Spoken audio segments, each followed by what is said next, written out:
Bagaimana Kemnaker memantau pembayaran THR tahun ini dan apa saja tindak lanjutnya? Kami akan bahas bersama juru bicara Kementerian Ketenagakerjaan Dita Indasari.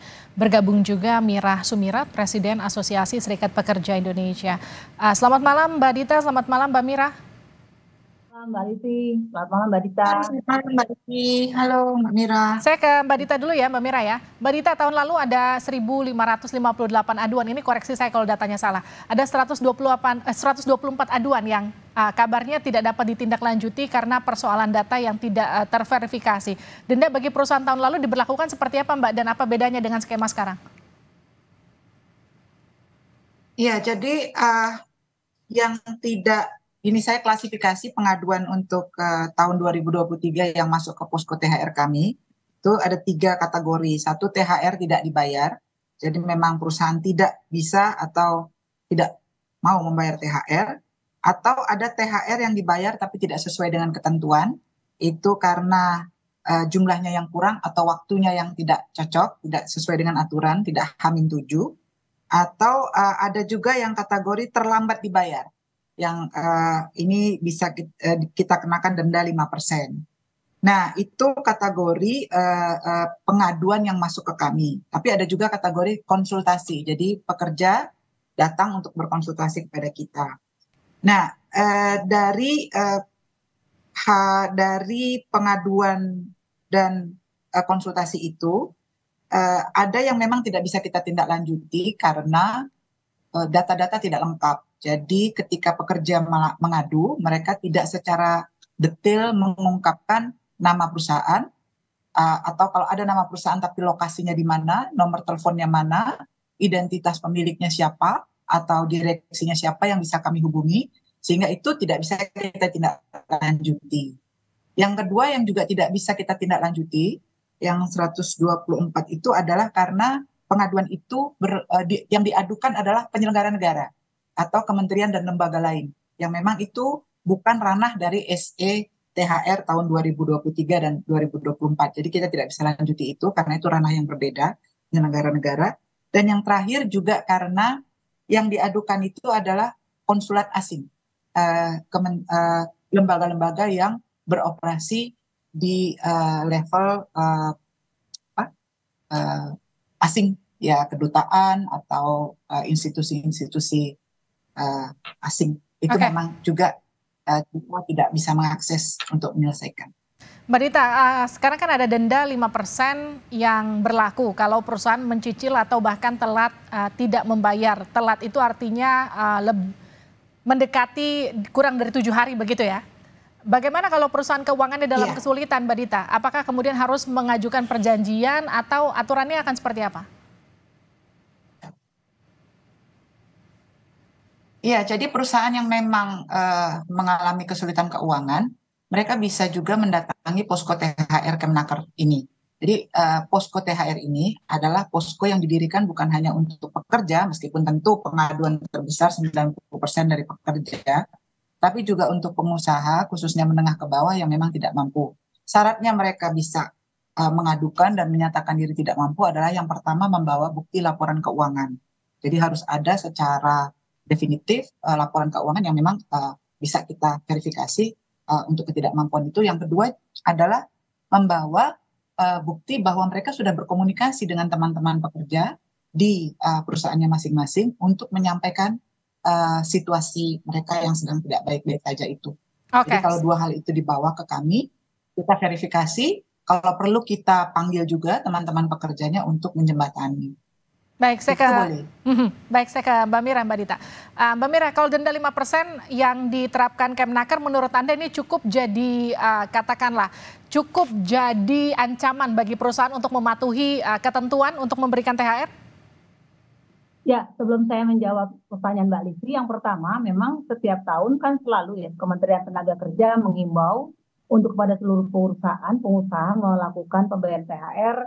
Sayangnya selalu ditekankan 1 minggu sebelum ya. Seharusnya kan yang paling ditekankan adalah 2 minggu sebelum perayaan keagamaan tersebut berlangsung gitu ya. Itu yang pertama. Yang kedua, kami punya catatan-catatan Mbak Livi terkait dengan posko pengaduan terhadap THR ini. Karena beberapa anggota di Asosiasi Serikat Pekerja Indonesia atau ASPI Indonesia banyak yang belum dibayarkan ya sesuai dengan peraturan yang sudah diputuskan dalam perundang-undangan dan juga surat edaran dari Kementerian Tenaga Kerja. Salah satunya contoh adalah ini kan tadi ada 1.000 lebih ya pengaduan yang sudah diselesaikan dan ada kurang lebih seratusan yang masih belum karena konsulat asing, lembaga, kemudian alamat nggak jelas. Nah ini depan mata Kementerian Tenaga Kerja dan kami sudah mengadu sampai ke Bu Menteri juga, yaitu Rumah Sakit Haji Jakarta ini Mbak Dita. Jadi ada dia hanya bayar 25%, terus sudah ngadu dan faktanya memang belum dibayar juga sampai sekarang. Kalau kita mengandalkan denda 5%, pasti akan kita hitungkan pasti, tetapi sampai detik ini tidak ada itikat baik, padahal dari Kementerian Tenaga Kerja juga sudah melalui pengawas-pengawasnya sudah mengingatkan ya datang.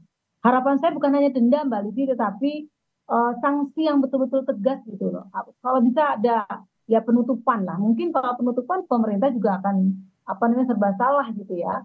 Tetapi ada efek jerah lah yang maksimal gitu ketika memang para pengusaha yang nakal-nakal ini melakukan pelanggaran terhadap pembayaran THR ini. Jadi kalau dikatakan 5%, kayaknya nggak efek jerah, karena kami sudah mengalami berdasarkan pengalaman kami, ada perusahaan yang sangat terkenal di negeri ini, gitu ya, sektor jasa makanan, punya asing gitu ya, dia tidak membayarkan tahun 2020, 2021, baru dibayarkan tahun 2022, itu pun lewat proses pengadilan. Kita sudah ngadu ke kementerian.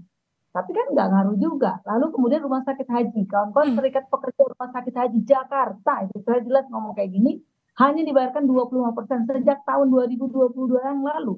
2023, saya nggak tahu nih 2024 dibayar atau enggak. Kita udah ngadu juga, tapi lagi-lagi nggak ada juga pengaruhnya, nggak ada efeknya. Ini gimana? Makanya kami cukup prihatin. Belum lagi, apalagi sampai bergeser kepada keinginan untuk memberikan THR untuk para driver online dan kurir ya. Saya kok malah pesimis gitu ya. Karena kenapa? Aspek Indonesia juga punya serikat pekerja platform daring yang isinya 13 platform atau 13 perusahaan aplikator yang bergabung ke Aspek Indonesia. Dan ini mendapatkan Putus-putus. keluhan juga gitu ya Mbak Livi. Gimana nih petunjuk teknisnya juga kan belum ada dalam surat edaran itu. Jadi berbeda dengan kawan-kawan pekerja yang ada. Kita tanyakan ke Mbak Dita. Mbak Dita, kalau tadi temuannya Mbak Mira terkait dengan perusahaan-perusahaan yang tidak patuh soal THR itu seperti apa Mbak Dita nanti? Katakanlah tindakan tegasnya. Jadi tahun 2023 Mbak Mira, itu ada 7 perusahaan yang memang setelah kita periksa, kita verifikasi, itu kita anggap mampu tapi nggak mau. Jadi tidak ada goodwill. Mungkin salah satu dari yang Mbak Mira sebutkan itu ada ya, saya ada 7. Lalu 7 perusahaan ini kita keluarkan rekomendasi ke Dinas Penanaman Modal dan PTSP daerah, karena itu ada di daerah, agar izinnya dicabut. Itu kita ajukan ini. Halo. Baik Mbak Dita, silahkan dilanjut. Ya, kita ajukan ke Dinas DPM PTSP daerah untuk dicabut karena memang tidak ada goodwill. Namun sejauh ini memang ketika itu kita geser ke lembaga terkait, memang belum sejauh itu respon mereka. Mungkin ada pertimbangan lain dari Dinas Penanaman Modal ya. Lalu dari ada 6 perusahaan yang kita terbitkan nota pemeriksaan, itu karena memang terbukti tidak kooperatif di dalam menjalani proses bukan mediasi tapi proses klarifikasi dengan kami. Tapi sisanya itu sejauh ini memang membayarkan dengan kesepakatan bipartit di antara internal perusahaan dengan pekerja. Jadi kita pernah Mbak Mira mengajukan rekomendasi untuk dicabut. Cuma memang pertimbangan dari Dinas Penanaman Modal berbeda dengan harapan kita. Oke, Mbak Dita, kalau masih ada jumlah pekerjanya besar, baik, frekuensi lebih besar nanti. Kalau masih ada perusahaan yang masih bandel tahun ini, posko pengaduannya kemana Mbak Dita?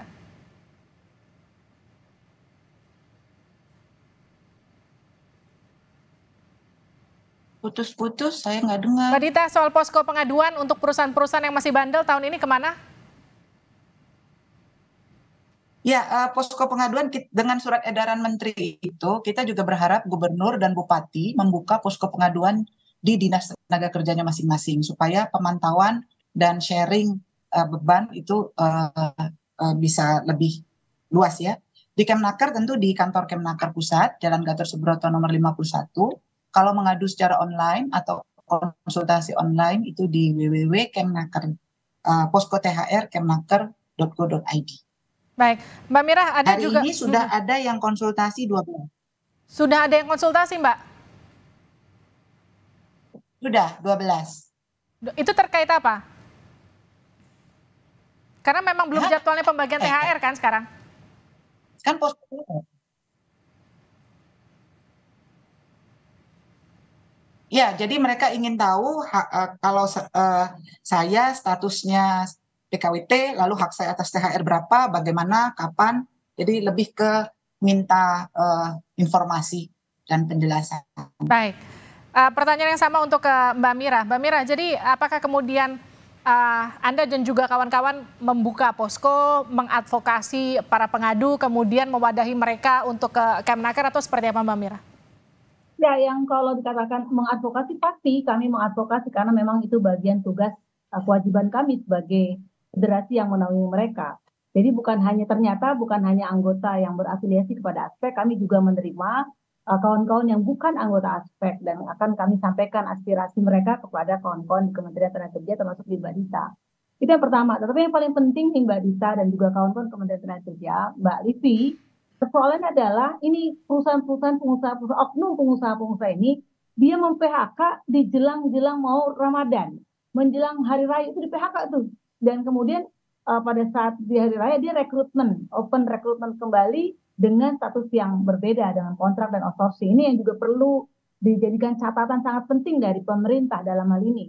Lalu yang kedua, bukan hanya di kawan-kawan yang tadi sektor jasa yang sampaikan, tapi ada juga kawan-kawan pekerja buruh yang juga mengalami sampai detik ini belum merasakan dibayarkan THR-nya gitu ya.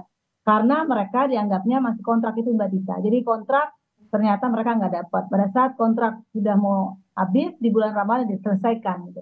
Jadi ini saya kira catatan-catatan penting yang harus segera dievaluasi dan saya sih berharap ya dari jumlah seratusan tadi yang belum tertangani seharusnya menjadi zero, menjadi nol gitu loh. Jangan sampai ada lagi persoalan-persoalan karena kami menunggu bukan sekedar untuk menggugurkan kewajiban yang bikin posko gitu ya.